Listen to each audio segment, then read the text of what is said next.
You ever see someone block off a public trail like it was Area 51? I did. And the person behind it, our HOA president, Malene Cross, petite, sharp-tongued, and always 2 steps from a breakdown. She ruled our community like it was her personal kingdom. It all started on a Sunday morning. I was sipping coffee on my porch when I saw her dragging caution tape across the Maple Ridge trailhead, muttering to herself and hammering down wooden signs, "Trail closed. Violators will be prosecuted." I blinked. Wait, what? This trail had been open to the public for 30 years, used by kids, dog walkers, and joggers alike. It wasn't part of HOA property. Heck, the county maintained it. So why was Malene acting like she owned it? I walked over casually. "Morning, Malene. What's going on here?" She didn't look up. "Trails closed indefinitely. Voted last week. Too much activity back there." "Activity?" I asked. She looked around like she was about to whisper a CIA secret. "Teens vaping. Strangers walking dogs. You don't want to know. We're losing control." I laughed, thinking she was kidding, but she stared like I had insulted her ancestors. "I'm serious. It's a security threat." That's when I noticed she had cameras mounted, facing the trail. Not HOA-approved cameras, just her own, zip-tied to trees. Things got worse fast. She started reporting people walking near the trail, wrote fines, called them rule breakers, even accused a 12-year-old of suspicious loitering near the path. When a neighbor tried to reopen the trail, she had the maintenance crew weld a metal gate shut overnight. A metal gate on county property. By now, the entire neighborhood was buzzing. Most of us were furious. Some were terrified. But Malene, she strutted like a sheriff in a one-horse town. That's when I decided to act. I emailed the county records office, took screenshots, pulled up legal property boundaries, and guess what? The trail was never under HOA control. Malene had no legal authority to close it. She wasn't enforcing a rule. She was staging a power grab. I gathered all the proof. It was time to take her down. Not with yelling, but with the one thing she couldn't fight, a court order. You could feel the tension the moment Malene walked into the courtroom, hair tightly pulled back, stack of manila folders in her arms, and that same clipped walk of a woman who thought she still had control. But she didn't. I was already seated, legal documents spread out in front of me like a war map. With me sat 2 other residents from the neighborhood, Mr. Lim and Clara from Maple Street, both sick of the HOA circus. We weren't here as angry neighbors. We were here as plaintiffs. The judge, a calm but no-nonsense woman named Judge Hawthorne, took her seat and adjusted her glasses. "Let's begin," she said, voice neutral but sharp.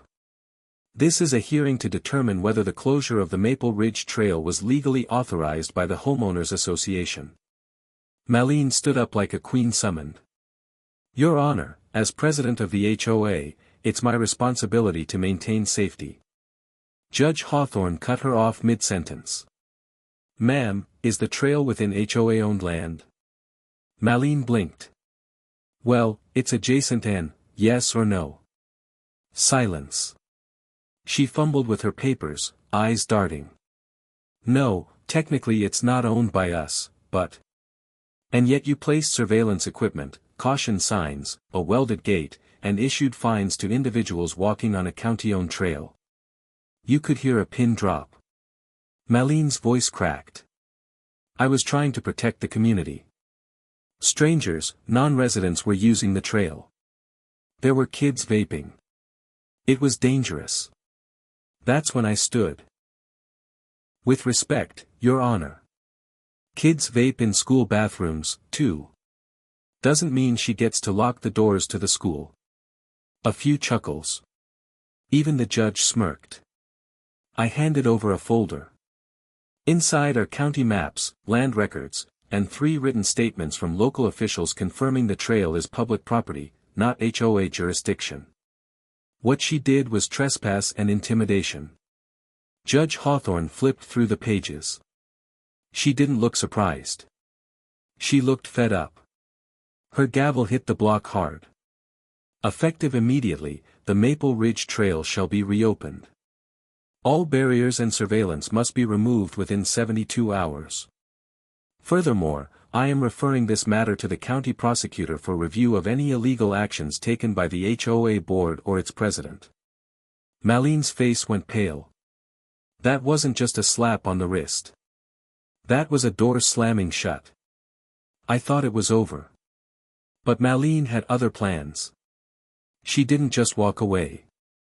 She decided to fight back and go even crazier. I knew something was off the moment I saw the white SUV creeping down our street at 2 a.m. No lights, no license plate, just the soft crunch of tires on gravel. At first, I thought maybe it was just someone lost, until I saw it again the next night. And the next. Then my neighbor Clara called me in a panic. There's someone outside my house with a flashlight. They're pointing it at my window, and it's not a cop. We both knew who it was before she even finished the sentence. Malene. The court ruling hadn't just embarrassed her, it unraveled her. Within 24 hours of the judge's order, she resigned as HOA president, but then announced she was forming a community safety task force.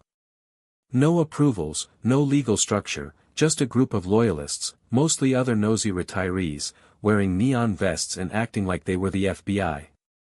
Except their version of safety meant leaving fake violation warnings on people's doors, stalking teens walking home from school, and patrolling the reopened trail with pepper spray and body cams. I confronted her at the trail one afternoon. She was pacing the entrance, arms crossed, radio in hand. "You're not allowed to do this, Malene. You're not law enforcement. This is harassment." She tilted her head like a robot trying to scan my soul. "You people don't appreciate what I'm doing. I'm the only reason this neighborhood hasn't gone to hell." A jogger approached from the trail behind me. Normal guy in shorts and a t-shirt. Malene suddenly blocked his path. "Where do you live?" she demanded. The jogger laughed. "Lady, this is a public trail. Get out of my face." She grabbed his arm. That's when I pulled out my phone and started filming. And guess what? She didn't stop. She stared at my phone and said, "Good. Let the world see how I protect this community." Later that night, the footage was all over our local neighborhood app, Facebook group, even Nextdoor. And then the sheriff showed up. Turns out the man she grabbed. He wasn't just some jogger.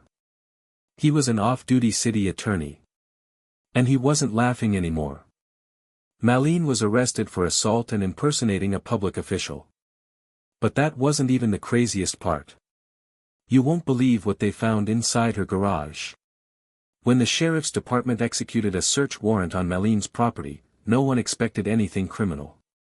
Maybe a few overzealous notebooks, some citizen patrol gear, nothing more. But the deputy's exact words when they opened her garage: "This isn't HOA business. This is manic delusion." The entire garage was a full-blown command center.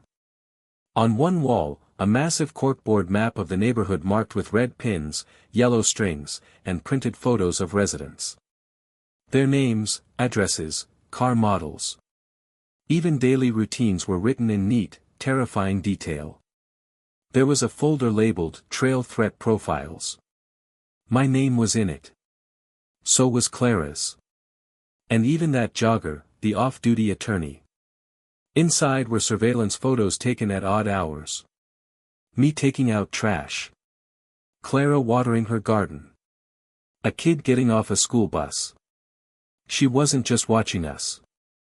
She was building a case against anyone she deemed dangerous to her version of order. The investigators also found voice recordings captured from walkie-talkie chatter. A stack of printed violation slips she planned to distribute door to door. A notebook titled Reclaiming Control, Plan B. Inside that notebook, a detailed plan to petition the county to reassign trail ownership to the HOA using fake safety complaints, fabricated crime reports, and social media manipulation. She even drafted scripts for her loyalists to read in public meetings. The woman had turned her garage into a psychological war room. But here's where it got truly unhinged. Tucked behind a stack of HOA newsletters was a dollhouse-sized replica of the neighborhood. Tiny paper people, most of us, stood on tiny front lawns. Some were marked with red dots. Some had their homes surrounded with little cardboard fences. Mine had a matchstick barricade across the driveway and a figurine of Malene standing over it with a paper bullhorn. It was like looking into a disturbed mind with no off switch. When questioned, Malene refused to speak. Not a word. Her attorney requested a psychiatric evaluation. Turns out she'd been fired from 2 previous HOAs in other states for similar behavior. Both cases sealed in civil settlements. Nobody in our neighborhood had known. She came off as strict but polite, organized, and she'd hid the monster beneath the paperwork. But the county wasn't going to let it slide again. The judge fast-tracked her case and ordered the permanent shutdown of all unauthorized HOA patrol activity in the region. But Malene wasn't done just yet, because at her sentencing, she did something no one saw coming. The courtroom was packed for Malene's sentencing. Residents, reporters, even people from nearby neighborhoods who had heard of the HOA Trail Queen. She entered in cuffs, expression blank, shoulders back, like she still believed she was in charge. The judge listed the charges: trespassing, harassment, illegal surveillance, attempted fraudulent zoning requests, endangerment via unauthorized construction, the barricade. She was offered a chance to speak before sentencing. Everyone expected silence or maybe some rambling about property values. Instead, Malene stepped forward slowly, stared at the judge, then turned to the audience, and calmly said, "This neighborhood was chaos before me. You needed rules, and you'll beg for them again when it all falls apart." Gasps echoed. But she wasn't done. "I didn't do this for power. I did it because you wouldn't. When the trail brings in crime, when weeds take over sidewalks, when houses turn to trash, don't say I didn't warn you." She turned toward me, eyes burning. "And you? You could have helped me, but you were too weak." The bailiff stepped in, but she shouted one last sentence. "Check the bylaws. My backup plan's already in motion." The room erupted in murmurs. The judge, unfazed, handed down the sentence: 18 months in county jail, mandatory psychiatric evaluation, and a restraining order barring her from any HOA-related position for life. But her words haunted us. That night, Clara and I combed through old HOA documents buried in the paperwork. We found a clause Malene had quietly filed months earlier, an automatic reinstatement petition in case of HOA leadership disruption. She had forged resident signatures.